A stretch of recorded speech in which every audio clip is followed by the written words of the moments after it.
يا شفيع المذنبين.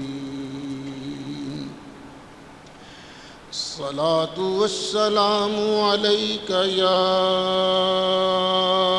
إمام الأنبياء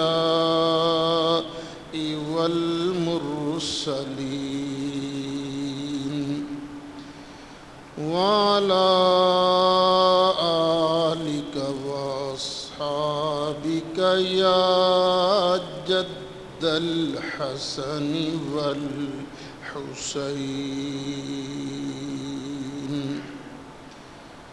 بلغ العلا بكماله، كشف الدجى بجماله، حسنت جميع خصاله. صلوا عليه وآله. یا صاحب الجمال ویا سید البشر، من وجهك المنیر لقد نور القمر. لا يمكن الثناء كما كان حقه بعد از خدا بزرگ توئی قصہ مختصر.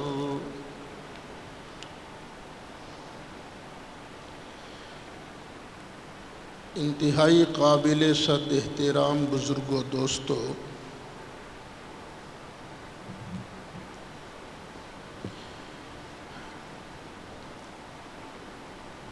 پچھلے 2 جمعہ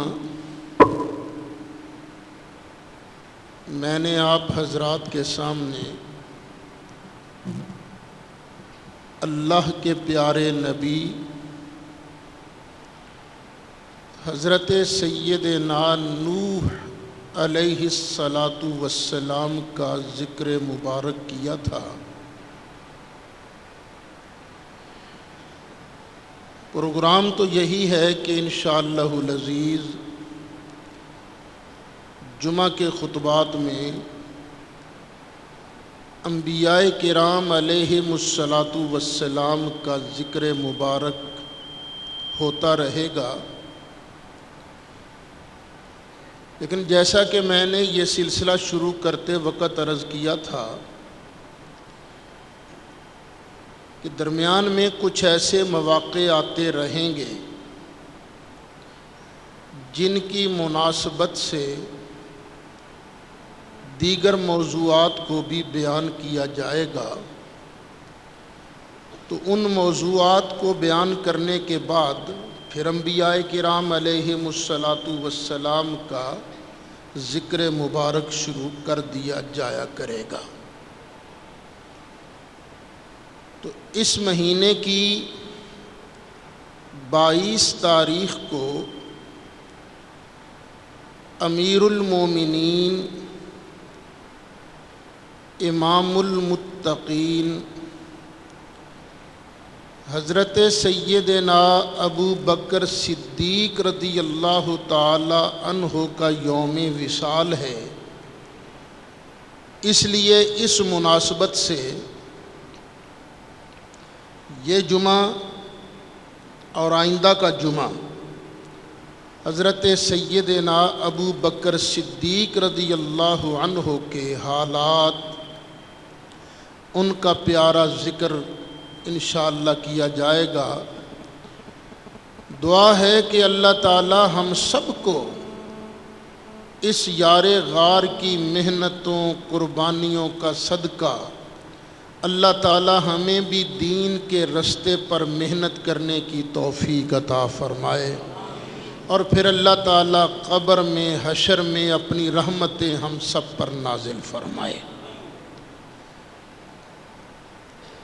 حضرت ابو بکر صدیق رضی اللہ تعالی عنہ کا اصل نام ہے عبداللہ.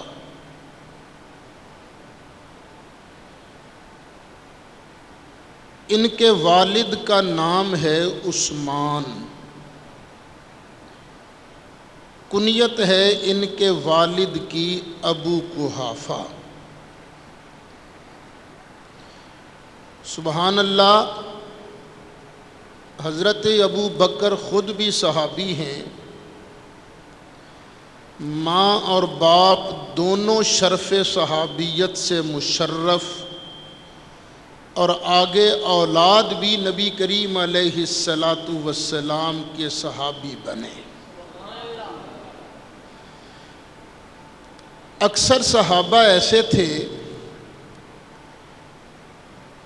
جو پہلے کفر، شرک اور بدعملی کی گندگی کے اندر لتھڑے ہوئے تھے۔ کس کو نہیں پتہ کہ حضرت عمر فاروق رضی اللہ تعالی عنہ پہلے بڑے سخت کافر تھے، پہلے بتوں کو پوجنے والے تھے، اور اس میں اتنے سخت تھے کہ نبی کریم علیہ الصلاۃ والسلام کو قتل کرنے کے لیے گھر سے چلے تھے۔ پھر تو اللہ تعالیٰ نے کرم کیا، نبی کریم علیہ السلام نے اللہ کی بارگاہ میں عرض کیا تھا رب العالمین یہ مجھے دے دے۔ تب حضرت عمر فاروق رضی اللہ عنہ نے اسلام قبول کیا، متمم 40 کہلائے، یعنی حضرت عمر کے مسلمان ہونے سے 40 کا عدد پورا ہوا۔ اس سے پہلے 39 لوگ مسلمان تھے، حضرت عمر کے اسلام لانے سے کتنے ہو گئے؟ 40۔ لیکن حضرت ابو بکر صدیق واحد شخصیت ہیں بالغوں میں، واحد شخصیت ہیں کہ جنہوں نے ساری زندگی نہ کبھی کفر کیا، نہ شرک کیا، نہ شراب پی، نہ زنا کیا، نہ چوری کی، اور یہ اتنے پاک اور صاف تھے فطرت اور طینت کے اعتبار سے۔ بڑی مشہور بات ہے کہ چھوٹے سے تھے نا تو باپ نے انگلی سے پکڑا اور کہا چل بیٹا تجھے میں عبادت خانے لے جاؤں، چل تجھے کعبہ لے جاؤں۔ کعبہ شریف میں لے آئے۔ جب کعبہ شریف میں لے آئے تو وہاں تھے بت۔ کہنے لگے بیٹا یہ ہمارے معبود ہیں، یہ ہمارے خدا ہیں، ان کو سجدہ کرو۔ پوچھا ابا یہ خدا معبود کون ہوتا ہے یہ تو بتاؤ۔ کہا بیٹا یہ خدا ہیں، یہی ہماری روٹی کا، ہمارے کپڑوں کا، ہماری بیماری کا، یہ سب علاج وغیرہ کا انتظام یہ کرتے ہیں۔ کہا اچھا یہ ہمارے روٹی کپڑے کے ضامن ہیں؟ ہاں ہاں بیٹا یہی ہیں۔ ایک بت کے پاس آ گیا اور کہنے لگے دیکھ مجھے بھوک لگی ہے، مجھے کھانا کھلا، کھلا مجھے کھانا۔ اور آپ جانتے ہیں یہ جو بت ہیں یہ بیچارے نہ سن سکیں نہ کسی کی فریاد کو پہنچ سکیں۔ بت چپ، اس کو تو پتہ ہی نہیں کہ مجھ سے کوئی مانگ رہا ہے کہ نہیں مانگ رہا۔ فرمایا میں تجھے کہتا ہوں مجھے بھوک لگی ہے کھانا کھلا، بت پھر چپ۔ فرمایا تو چپ کر گیا ہے، مجھے ضرورت ہے کھلا کھانا مجھے، اگر تو نہ بولا نہ مجھے کھانا کھلایا تو میں یہ پتھر تیرے منہ پر ماروں گا۔ کھیلتے کھیلتے ہاتھ میں ایک چھوٹا سا پتھر تھا، باپ دیکھ رہا ہے کہ بیٹا کیا کہہ رہا ہے۔ حضرت ابو بکر صدیق نے فرمایا میں تجھ سے کہتا ہوں مجھے کھانا کھلا، دیکھنا میرے کپڑے بھی پھٹ رہے ہیں۔ بت صاحب چپ تھے۔ حضرت ابو بکر صدیق نے وہی پتھر لیا جو ہاتھ میں تھا، یوں کھینچ کے مارا، بت کی ناک ٹوٹ گئی۔ لو، خدا نکٹا ہو گیا۔ تو کیسا خدا ہوگا جو مار کھا جائے؟ باپ نے دیکھا نا کہ بیٹے نے تو توہین کر دی ہے، دھرم خراب کر دیا ہے، تو ایک تھپڑ مارا اور بڑے غصے کے عالم میں گھسیٹ کر ان کو گھر لے کے آئے، اور جا کے ان کی ماں سے کہنے لگے سمجھا لے اپنے بیٹے کو، آج اس نے یہ کام کیا ہے، اس نے آج پتھر مار کے ہمارے معبود ہمارے خدا کا ناک توڑ دیا، اسے سمجھا لے۔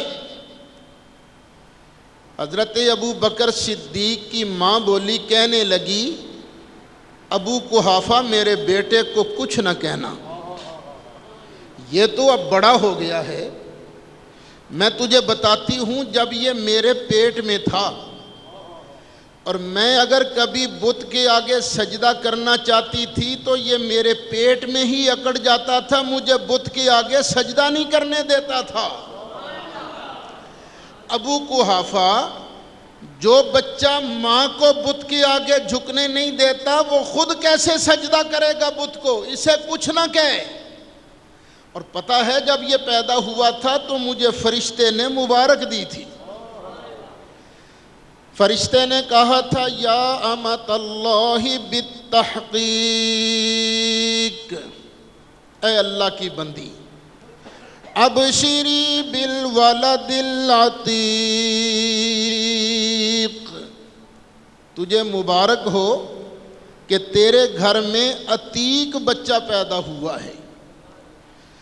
عتیق اسے کہتے ہیں جو جہنم کی آگ سے آزاد ہو۔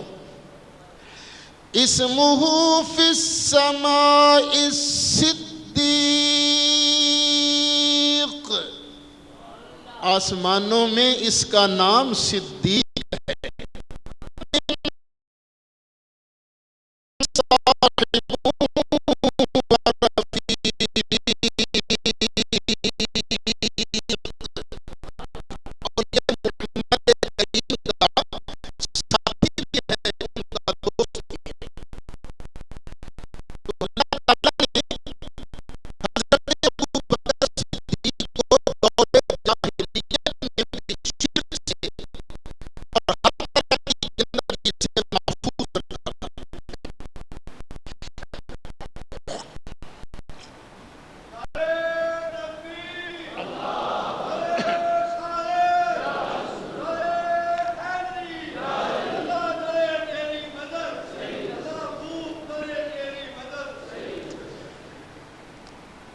چار چیزیں ایسی ہیں جن میں حضرت ابو بکر صدیق کا کوئی شریک نہیں۔ ایک یہ کہ خود اللہ تعالیٰ نے حضرت ابو بکر کا نام صدیق رکھا۔ حضرت ابو بکر صدیق کا نام کس نے رکھا ہے؟ اللہ نے۔ کیا نام رکھا؟ صدیق۔ ایک، کسی اور صحابی کو یہ شرف حاصل نہیں کہ اس کا نام اللہ نے صدیق رکھا ہو۔ دوسرا، نبی کریم علیہ السلام نے جب ہجرت فرمائی تو ہجرت میں بھی اللہ تعالیٰ نے حضرت ابو بکر کو ہی نبی کریم علیہ السلام کا ساتھی بنایا۔ اور پھر نبی کریم علیہ السلام جب غار میں تھے ہجرت کی رات، تو غار میں بھی تو ابو بکر صدیق ہی ساتھ تھے نا، جس کا تذکرہ خود اللہ نے قرآن میں فرمایا ہے۔ کتنی چیزیں ہو گئیں؟ دو۔ نبی کریم علیہ السلام نے جب فتح مکہ کے بعد حج کے لیے سن 9 ہجری کے اندر حاجیوں کا قافلہ بھیجا، تو جو پہلا حج ہوا تھا مسلمانوں کی طرف سے، اس حج کا امام اور امیر بھی نبی کریم علیہ السلام نے حضرت ابو بکر کو بنایا تھا۔ اور نبی کریم علیہ الصلاۃ والسلام نے مرض الموت میں جس بیماری میں آپ نے دنیا کو رخصت کیا تو نبی کریم علیہ السلام نے صحابہ کو خود کہا مرو ابا بکر فلیصلی بالناس کہ ابو بکر کو کہو کہ میرے مصلی پر کھڑا ہو کر لوگوں کو امامت کرائے۔ تو رسول نے جس شخصیت کو اپنی موجودگی میں مصلی پر کھڑا کرنے کا آرڈر دیا وہ ہیں حضرت ابو بکر صدیق رضی اللہ تعالی عنہ۔ یہ عمر میں ظاہری طور پر عمر میں نبی کریم علیہ الصلاۃ والسلام سے تقریباً 2.25 سال چھوٹے تھے۔ ظاہری عمر شریف جو سرکار کی تھی اس سے حضرت ابو بکر صدیق کتنے چھوٹے ہیں؟ 2.25 سال۔ یہ 2.25 سال کا فرق کوئی اتنا فرق گنا نہیں جاتا ہمارے معاشرہ میں بھی۔ اور آپ یہ بھی جانتے ہیں کہ عموماً دوستیاں یہ ہم عمروں کے درمیان ہوتی ہیں، 4-5 سال کا فرق ہو تو ہو، لیکن بالعموم یاری پکی جو ہوتی ہے دوستی وہ ہم عمر کے درمیان ہوتی ہے۔ اللہ تعالیٰ کی شان، نبی کریم علیہ السلام نے بھی اعلان نبوت سے پہلے ہی، جوانی کی حد تک پہنچنے سے پہلے ہی اگر کسی کو اپنی دوستی کے لیے منتخب فرمایا تھا تو وہ حضرت ابو بکر صدیق تھے۔ یہ کوئی چھوٹی بات نہیں ہے۔ آج پوچھا جاتا ہے نا فلاں بندہ کیسا ہے، تو کئی لوگ کہتے ہیں اس کے بارے پتہ کرنا ہو تو ذرا دیکھو اس کا اٹھنا بیٹھنا کن لوگوں میں ہے، اس کی دوستی کن لوگوں کے ساتھ ہے۔ اگر اچھے لوگوں کے ساتھ دوستی ہوگی تو لوگ کہیں گے یہ بھی اچھا ہے، اگر دوستی بروں کے ساتھ ہوگی تو لوگ کیا سمجھیں گے کہ یہ بھی اچھا نہیں ہے۔ تو ابو بکر صدیق کی دوستی بچپن میں ہی تھی تو اللہ کے محبوب علیہ الصلاۃ والسلام کے ساتھ تھی۔ پھر اللہ کی شان، حضرت ابو بکر صدیق دن رات نبی کریم علیہ السلام کے ساتھ اٹھتے بیٹھتے تھے۔ سرکار کی عادات، سرکار کے اخلاق، سرکار کے خصائل سے سب سے زیادہ واقف تھے۔ پھر اللہ تعالیٰ نے غیب کی طرف سے بھی حضرت ابو بکر صدیق کی رہنمائی فرمائی۔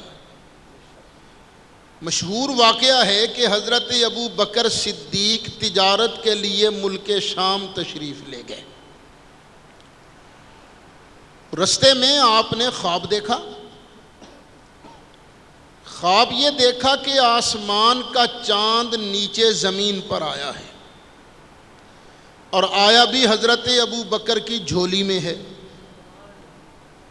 حضرت ابو بکر صدیق نے خواب کے اندر ہی اپنے کندھے سے چادر اتاری اور چاند کو چادر کے اندر چھپا لیا۔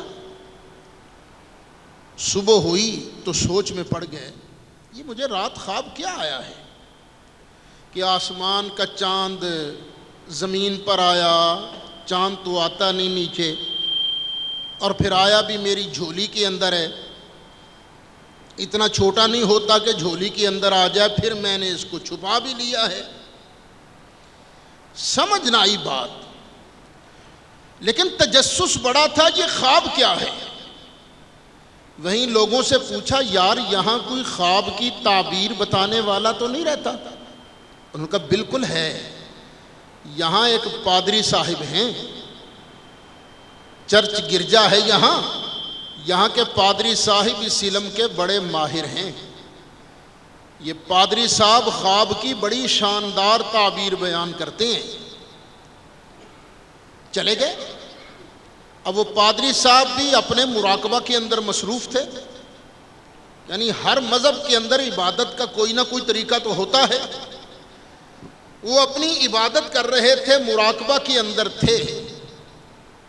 حضرت ابو بکر صدیق نے وہاں رسم کے مطابق جا کے سلام کیا، اور ساتھ ہی کہا کہ جناب مجھے خواب آیا ہے، مجھے خواب کی تعبیر تو بتائیے۔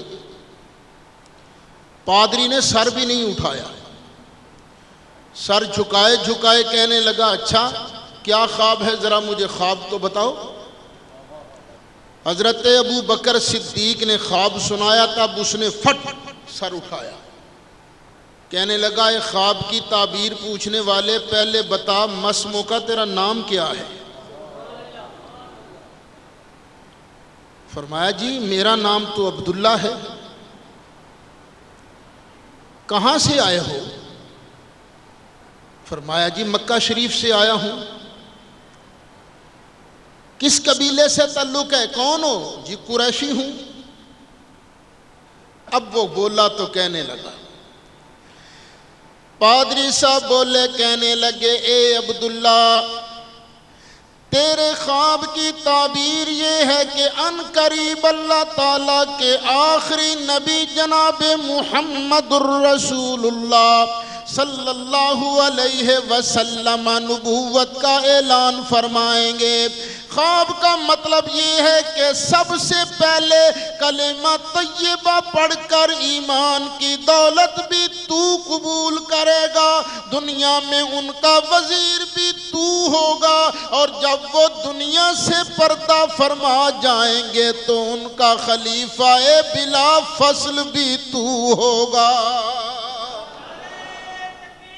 اللہ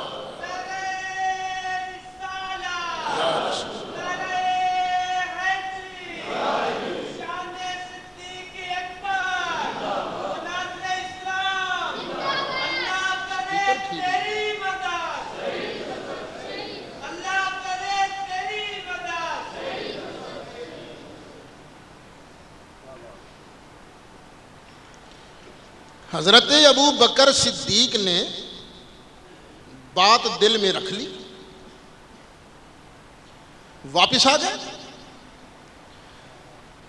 کچھ عرصہ کے بعد پتہ چلا کہ نبی کریم علیہ السلام فرماتے ہیں کہ میں اللہ کا نبی ہوں۔ فٹ پاس آ گئے، میں نے سنا ہے کہ آپ پر اللہ کا فرشتہ آیا ہے جبریل، آپ نبی ہیں؟ فرمایا بالکل میں اللہ کا نبی ہوں، کلمہ پڑھ لو۔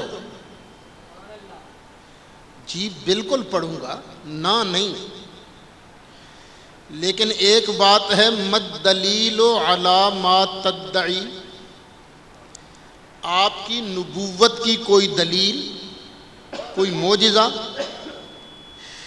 نبی کریم علیہ السلام نے ارشاد فرمایا الرؤیا التی رأیت بالشام، اے ابو بکر شام جاتے جاتے رستے میں جو تو نے خواب دیکھا تھا وہ میری نبوت کی دلیل نہیں تو اور کیا ہے؟ حضرت ابو بکر صدیق مانتے تو پہلے بھی تھے، نہ تو نہیں کی تھی، لیکن جب سرکار نے یہ بات بتائی تو اب حضرت ابو بکر صدیق سوچ میں پڑ گئے۔ خواب تو مجھے آیا تھا، میں نے صرف پادری صاحب کو بتایا، کسی اور کو بتایا ہی نہیں، تو یہ یہاں بیٹھے بیٹھے اگر خواب بوجھ سکتے ہیں تو ماننا پڑے گا یہ یہاں بیٹھے بیٹھے عرش کی باتیں بھی بتا سکتے ہیں۔ فٹ کلمہ پڑھا، کلمہ پڑھ کر ایمان کی دولت سے سرفراز ہو گئے۔ نبی کریم علیہ السلام کے ایک دوسرے صحابی ہیں جن کا نام ہے حضرت عمر رضی اللہ عنہ۔ ایک مرتبہ حضرت ابو بکر صدیق اور حضرت عمر فاروق دونوں کی آپس میں تو میں ہو گئی، اور یہ ہو جاتا ہے، یہ تو کوئی ایسی بات نہیں، جہاں بھی دو رہتے ہوں خواہ گہرے دوست کیوں نہ ہوں کبھی نہ کبھی ہو جاتی ہے بات۔ نبی کریم علیہ السلام کی بارگاہ میں بات پہنچی، نبی کریم علیہ السلام نے فرمایا میری خاطر ابو بکر کو کچھ نہ کہا کرو، عمر تم نے مجھے جھٹلایا، ابو بکر نے میری تصدیق کی تھی۔ حضرت عمر سے سرکار کہے اے عمر جب تم نہیں مانتے تھے ایک بکر اس وقت بھی مجھے مانتا تھا، میں نے جس آدمی کے پاس اپنا پیغام سنایا ہر ایک نے پہلی مرتبہ تھوڑی بہت نہ ضرور کی ہے، صرف ایک ابو بکر صدیق ہے جس کے پاس جب میں نے ایمان پیش کیا تو اس نے بغیر کسی نہ کے کلمہ طیبہ پڑھا تھا۔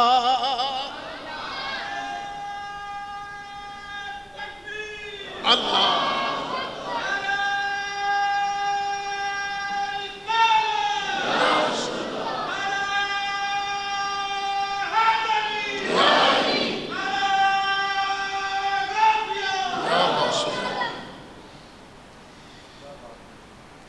اور دیکھیے یہ حضرت ابو بکر صدیق کلمہ کس دور میں پڑھ رہے ہیں جبکہ ہر طرف بتوں کی پوجا ہو رہی ہے۔ ابو بکر صدیق کوئی بے وقوف تو نہیں تھے کہ جن کو پتہ نہ ہوتا لا الہ الا اللہ پڑھنے کا مطلب کیا ہے۔ دیکھیں آپ بھی خود سوچ سکتے ہیں الحمدللہ ہم تو ہیں ایمان والے، لیکن صرف ایک بندے کی نفسیات میں عرض کر رہا ہوں۔ اگر کوئی آدمی، یہ بات صرف سمجھانے کے لیے کر رہا ہوں، ہمارے معاشرہ میں اگرچہ دینی اثرات اتنے زیادہ گہرے نہیں ہیں لیکن پھر بھی ہیں، لیکن اس دور میں بتوں کے اثرات تو بہت تھے۔ آج اگر کوئی آدمی اللہ تعالیٰ معاف فرمائے ہم میں سے ہی کوئی نیا مذہب اعلان کر دے، اختیار کر لے، تو کیا آپ لوگ برداشت کرتے ہو؟ نہیں۔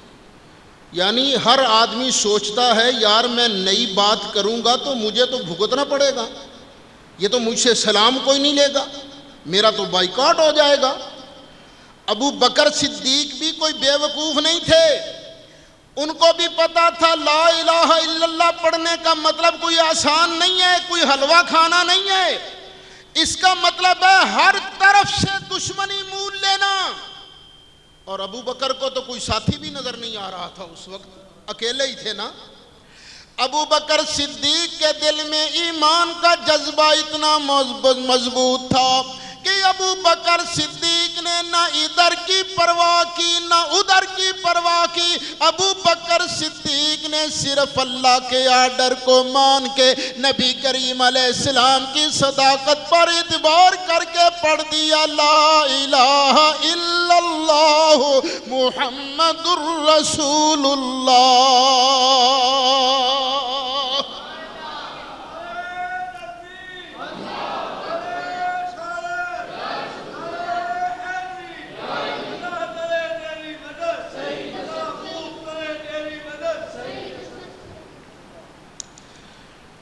اب آپ کو کون زیادہ سمجھائے؟ آپ یہ تو بہتر جانتے ہیں کہ جو ذرا اونچے ہو جاتے ہیں نا ان کا مزاج بھی بدل جاتا ہے، وہ فائدے کی طرف دیکھتے ہیں، فائدہ۔ یعنی جب بھی کوئی حکومت بدلتی ہے تو فائدے کو دیکھنے والے نئی حکومت میں، نئی پارٹی میں، ان کو احساس ہی نہیں ہوتا ہم کیا کر رہے ہیں، کسی اصولی اختلاف کی بنا پر نہیں، بس فائدہ دیکھ کر نئی پارٹی کے اندر شامل ہو گئے۔ فائدہ کیا؟ ہمیں کوئی لائسنس مل جائے گا، ہمارے قرضے معاف ہو جائیں گے، ہمارے پچھلے کرتوتوں کی وجہ سے ہمیں کوئی پکڑے گا نہیں۔ یعنی دینے کی نیت سے پارٹی جوائن نہیں کرتے، کچھ لینے کی نیت سے لوگ پارٹی جوائن کرتے ہیں۔ پر یارو ابو بکر صدیق نے نبی کریم علیہ السلام کا جب کلمہ پڑھا تو ملنے کی امید تو تھی نہیں کہ دنیا کا مال ملے گا، ہوا یہ کہ ابو بکر صدیق بڑے اثر والے تھے، بڑے مال والے تھے. جب اسلام قبول کیا 40,000 درہم پاس موجود تھے. ابو بکر صدیق نے سارے کے سارے 40,000 درہم اللہ کے رسول پر قربان کر دیے.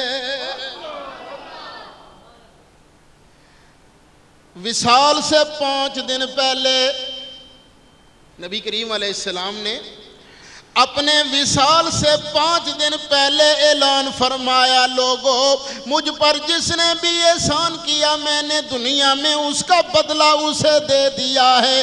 جس نے مجھے کچھ چیز دی، میری خدمت کی، میں نے دنیا کے اندر اس کو اس کا بدلہ دے دیا. پر ایک ابو بکر صدیق ہے جس نے میری خدمت کی تو میں نے دنیا کے اندر اس کو اس کا بدلہ نہیں دیا، بلکہ قیامت کے دن میرا اللہ تعالیٰ خود ابو بکر صدیق کو اس کا بدلہ دے گا. خود پیسے والے ہو تم، خواہ تھوڑے ہیں بہتے ہیں تو صحیح نا آپ کے پاس پیسہ جیب سے نکالنا یہ آسان نہیں. پر واہ ابو بکر صدیق تیرے جذبے کے قربان جائیں، تو نے جس دین کو حق سمجھ لیا پھر سب کچھ اس پر قربان کر دیا. کتنا قربان کیا؟ نبی پاک علیہ السلام سے سن لیا کہ اللہ تعالیٰ کو مظلوموں کی مدد کرنا بڑا پسند ہے. سن لیا سرکار سے. اور اس وقت جتنے طبقات تھے ان میں سب سے مظلوم طبقہ تھا غلاموں کا. غلاموں کو لوگ بہت برا سلوک ان کے ساتھ کیا کرتے تھے، مارتے تھے، پیٹتے تھے. ابو بکر صدیق کو پتہ چلتا نا کہ فلاں مظلوم ہے، اسلام قبول کرنے کی وجہ سے اس پر ظلم ہو رہا ہے، ابو بکر صدیق اس کو خرید کے اللہ کی راہ میں آزاد کر دیتے. خریدا اللہ کی راہ میں آزاد کیا، خریدا اللہ کی راہ میں آزاد کیا.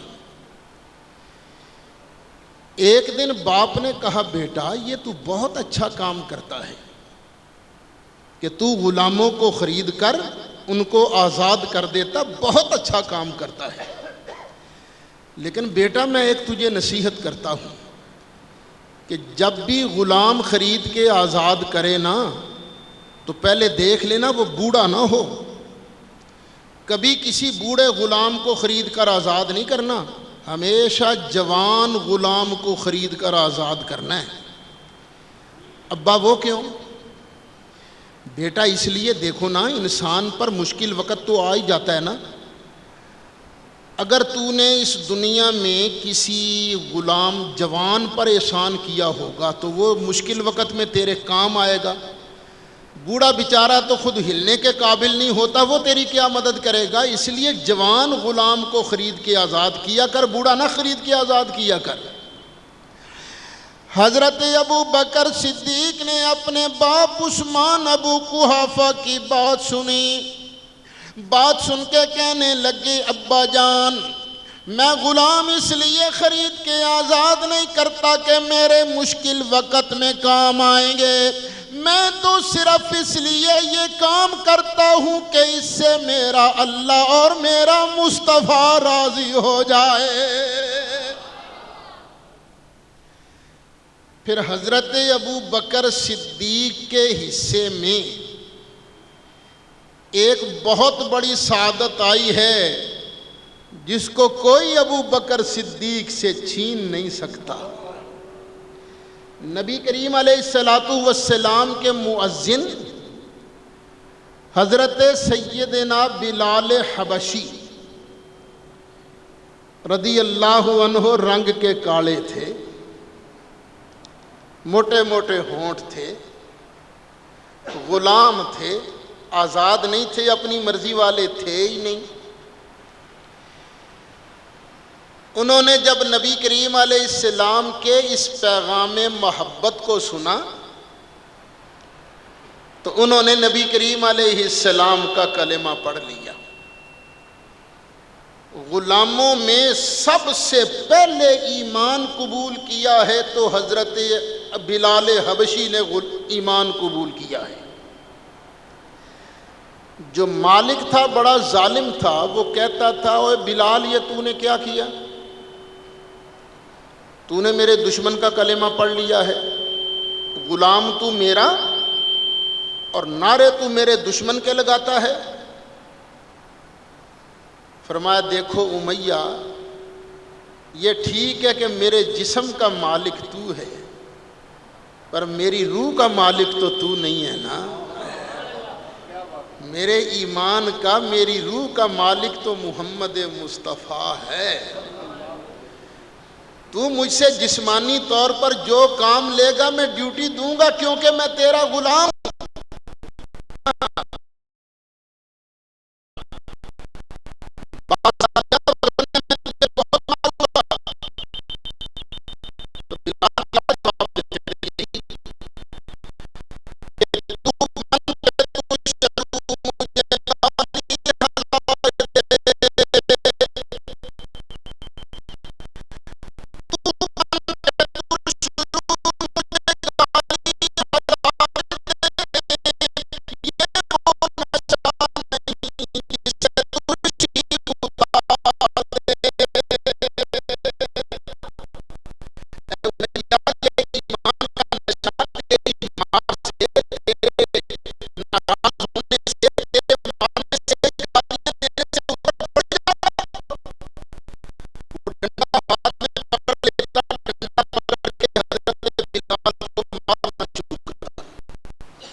ڈنڈے ٹوٹ جاتے، جب مار مار کے بس کرتا تو کہتا بلال میں نے اس لیے بس نہیں کی کہ مجھے کوئی تجھ پر ترس آیا ہے، میں نے تو اس لیے بس کر دی ہے کہ بلال اب میرے اندر تجھے زیادہ مارنے کی ہمت نہیں رہی، میں تھک گیا ہوں، ذرا سانس لے لوں پھر تجھے دوبارہ مارنا شروع کروں گا۔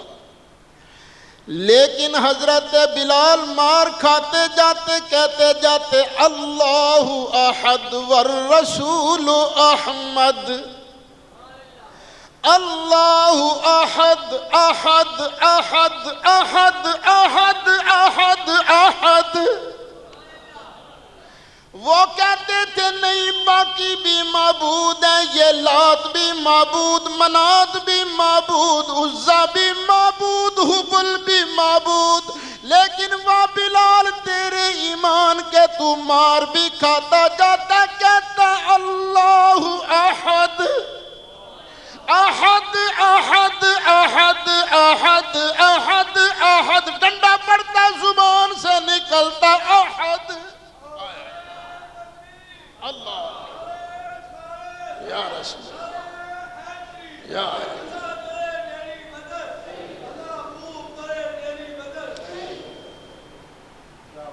یہ آج کل گرمیوں کا موسم ہے، ذرا ننگے پاؤں 5 منٹ تک کوئی مجھے روڈ پر تو کھڑا ہو کر دکھائے، دھوپ پڑ رہی ہو، یہ ننگے پاؤں یہ اس سڑک پر کھڑے ہونا کوئی معمولی کام نہیں ہے، نانی یاد آ جاتی ہے۔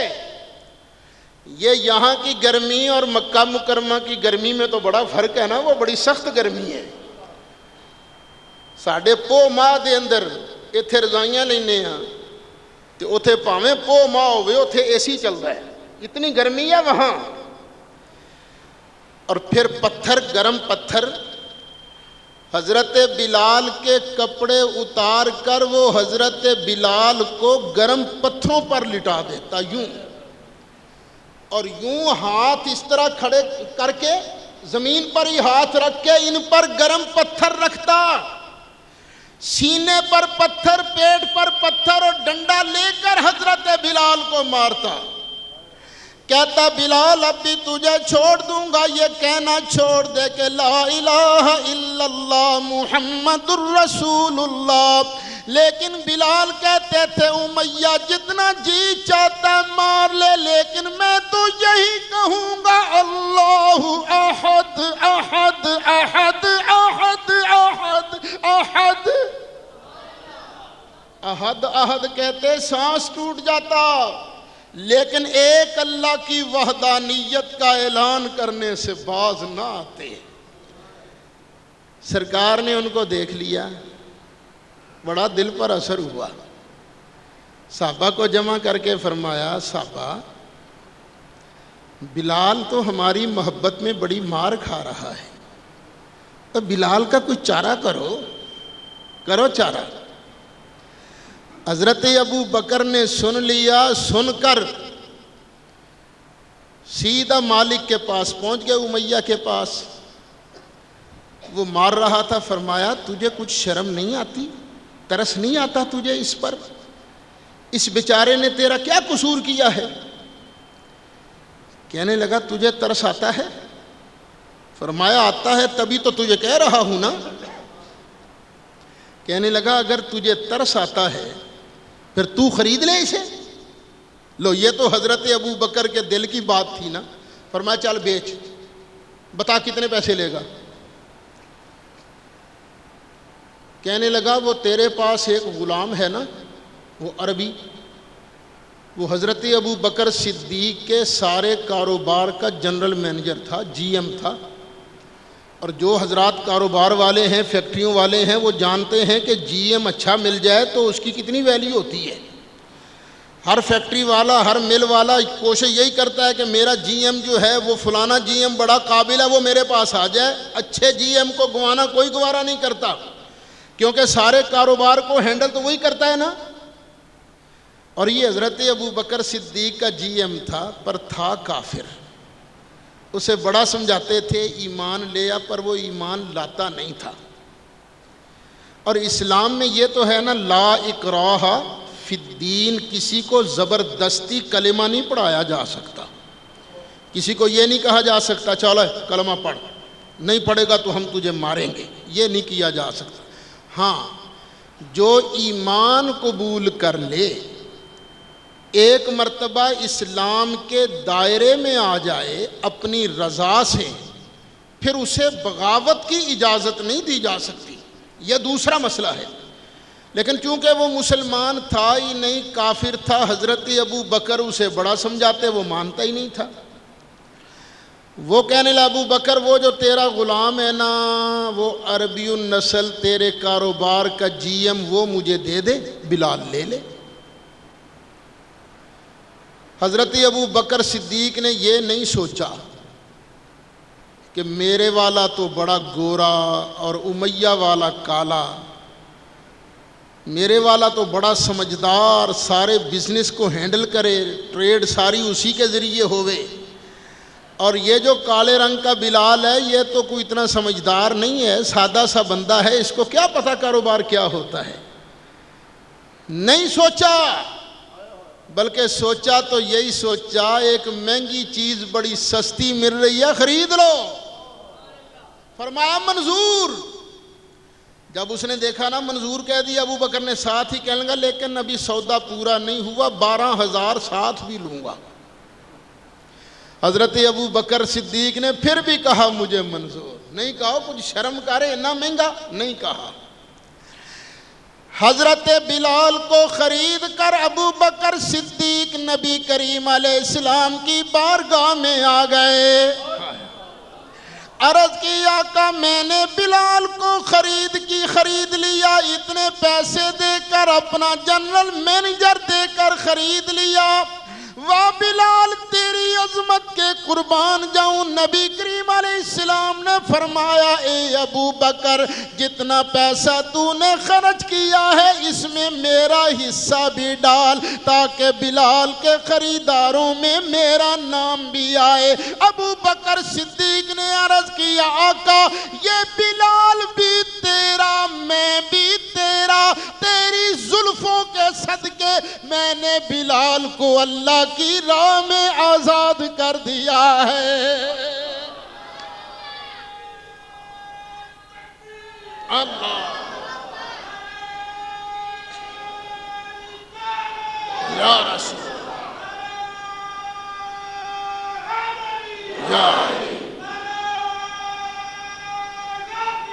یا غوث جب لوگوں کو پتہ چلا نا اتنے سودے کا تو لوگوں نے باتیں بتائیں، باتیں بنائیں.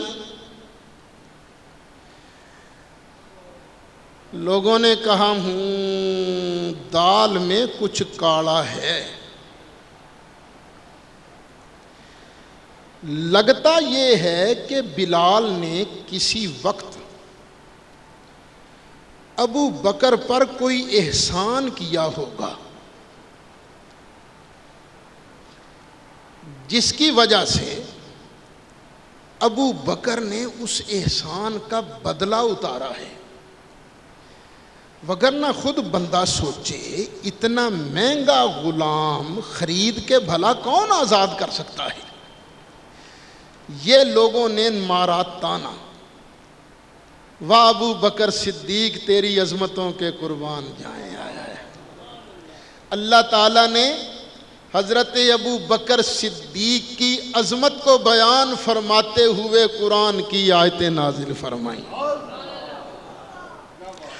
اللہ تعالیٰ نے ارشاد فرمایا وَمَا لِأَحَدٍ عِندَهُ مِن نِعْمَةٍ تُجْزَىٰ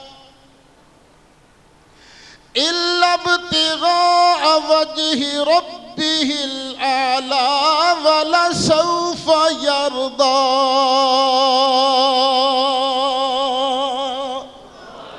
اللہ فرماتا وَسَيُجَنَّبُهَا الْأَتْقَى الَّذِي يُؤْتِي مَالَهُ يَتَزَكَّىٰ.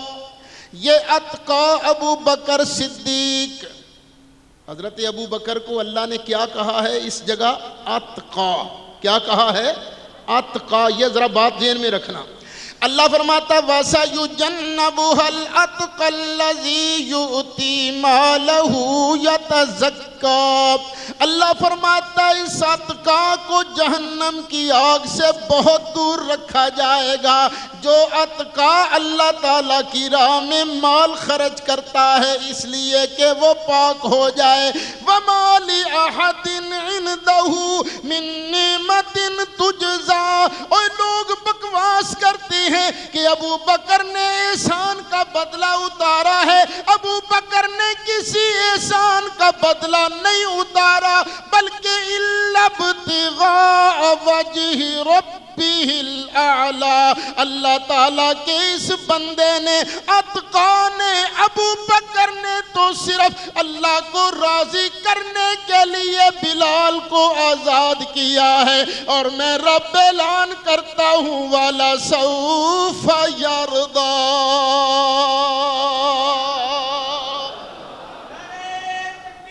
اللہ یا رسول حق جاریہ.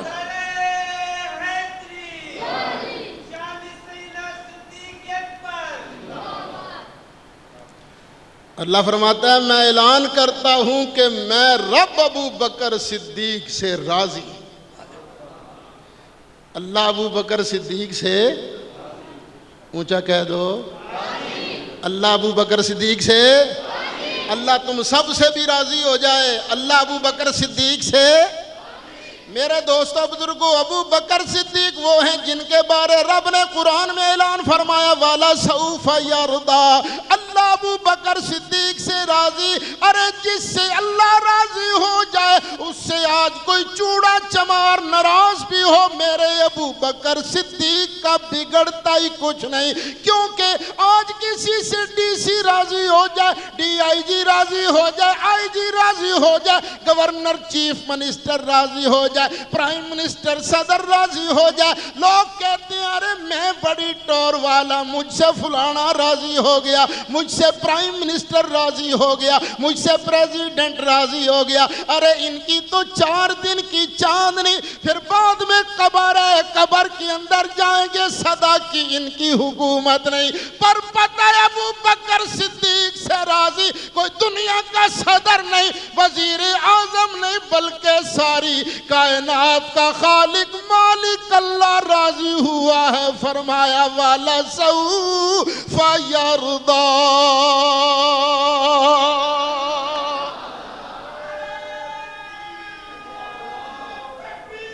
اللہ یا رسول یا